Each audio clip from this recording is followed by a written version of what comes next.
Nunca um casamento poderia dizer hoje: olha, é difícil viver casado, hoje é complicado, não é fácil sustentar uma união. Porque num mundo de deslealdade, num mundo de rixa e de briga, Noé vivia bem casado com sua esposa e andava com Deus. Nunca um homem poderia se levantar e dizer assim: pastor, é difícil hoje ter negócio e ser honesto nos negócios. Porque no mundo desonesto e maldoso, no mundo perverso e perigoso, Noé andava com Deus. Eu me impressiono com isto. Porque era uma laranja boa numa caixa de laranjas podres. Era uma banana boa numa penca de bananas estragadas. Parece que o feirante conhece essa lei, toda manhã ele tira a estragada para não perder tudo. Eu estou falando que tudo estava corrompido e só um estava limpo. E este homem continuou. E então o Senhor olhou para a terra e disse: Noé, eu vou te fazer uma proposta. Você está se preparando para construir um grande barco, um transatlântico de madeira. E então o Senhor disse a ele: são 120 anos, e você então irá pregar e trabalhar. E às vezes eu fico pensando nesta parte da Bíblia, porque o Senhor disse: como foi nos dias de Noé, assim será.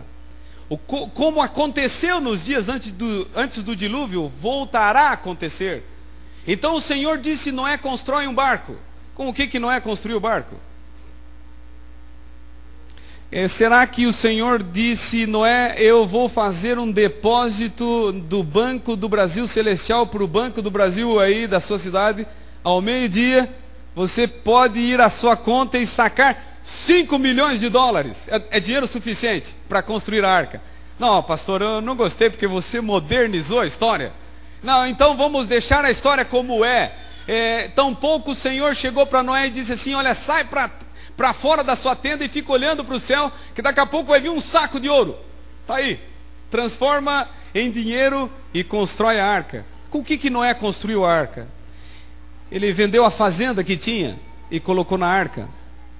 Acabou o dinheiro da fazenda, ele vendeu então a casa de praia, colocou na arca. Pastor, você sabe o que você está falando? Mexer com o bolso é perigoso, ainda mais nesses dias. Calma. E então, acabando o dinheiro da casa de praia, então ele vendeu um terreno que ele tinha na cidade local, colocou na arca. E terminou esse dinheiro, só tinha a casa própria e a arca por concluir. Então ele reuniu a família e disse o seguinte: olha, a arca está por ser concluída, e só temos a nossa casa, então vamos fazer o seguinte: vamos vender a nossa casa e morar no primeiro piso da arca, porque já tem 2 pisos prontos. Eu me lembro que pregava esse sermão, e um homem no auditório balbuciou a seguinte palavra: este homem é louco. Deixa eu te contar uma história antes que você faça mau juízo de Noé. Aconteceu no meu estado de origem. Eu sou paranaense de nascimento. E o governo brasileiro, há muitos anos atrás, decidiu com o governo paraguaio construir uma usina hidrelétrica, e a proposta seria o maior lago artificial do mundo. Seria a maior usina hidrelétrica do mundo. Então, quando foram feitos os planos, o governo brasileiro e Paraguai saíram desapropriando terras. Para vocês terem uma ideia, municípios inteiros no Paraná foram desapropriados, cidades foram desapropriadas.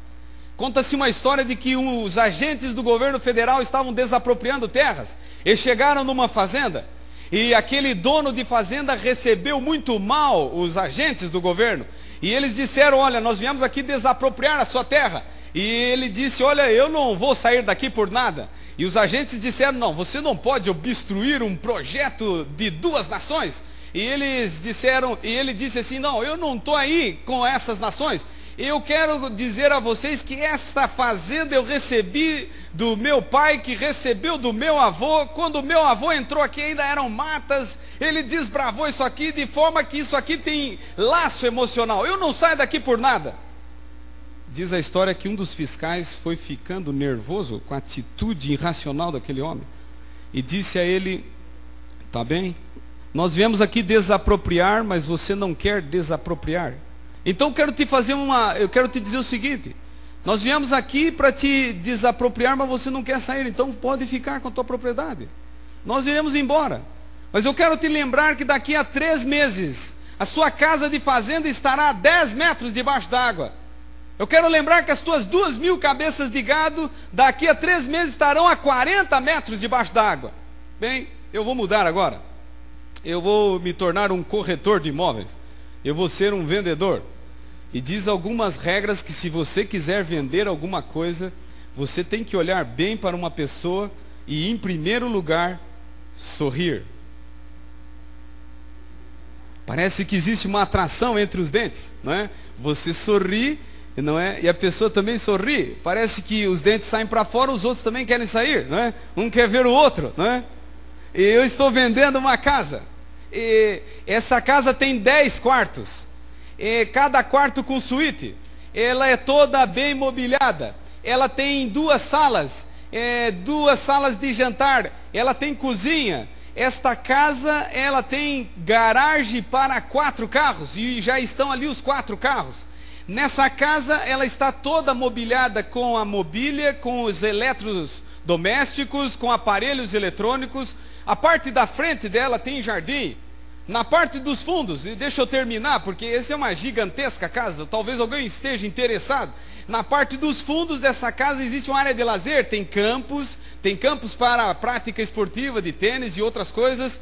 Mas como sou um vendedor honesto, eu tenho que dizer o seguinte: nessa casa, na parte final tem uma imensa piscina. Aliás, falando em piscina, água é o que não falta nessa casa. Antes de dizer o preço dessa casa imensa, eu gostaria de dizer que ela se encontra a 300 metros debaixo d'água. Será que alguém quer saber o preço? Eu estava fazendo essa mensagem num auditório de pessoas simples. Uma senhora acreditou que o pastor estava vendendo essa casa. E ela então, quando eu disse que estava a 300 metros debaixo d'água, ela levantou a mão e levantou em público e disse: pastor, não me interessa. Eu não consigo chegar nem 1,5 metro para baixo. Quanto vale uma casa desse nível, a 300 metros debaixo d'água? Quanto vale o carro mais lindo feito pelo ser humano a 500 metros debaixo d'água? Quanto vale a casa ou aquilo que o ser humano pode fazer de maior valor a 600 metros debaixo d'água? Você vai concordar, não vale nada. Então Noé é o homem mais sábio que existiu no mundo de então. Porque ele vendeu tudo que tinha, gente, e colocou na única coisa que ia flutuar. E sabe o que é mais incrível na história deste homem?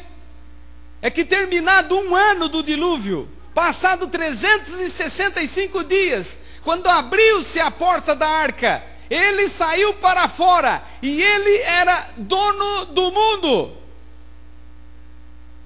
Certa vez eu estava falando para empresários, e eu disse para eles que Noé, num ano, ele tinha 0,01% do capital mundial. Mas em 365 dias ele se tornou acionista majoritário com 100%. É impressionante. Os homens que andam com Deus, até nos negócios, eles fazem grandes transações. Mas a história de Noé, como disse Jesus, como foi nos dias de Noé, assim será. Ela é dita uma lenda da época de Noé.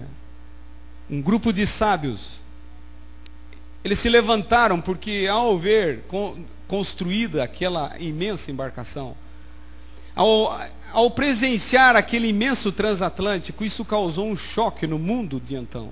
Vocês podem imaginar um mundo que nunca tinha chovido, construir um barco em lugar seco. Foi o primeiro, não é, cais, aonde não tinha rio e nem mar.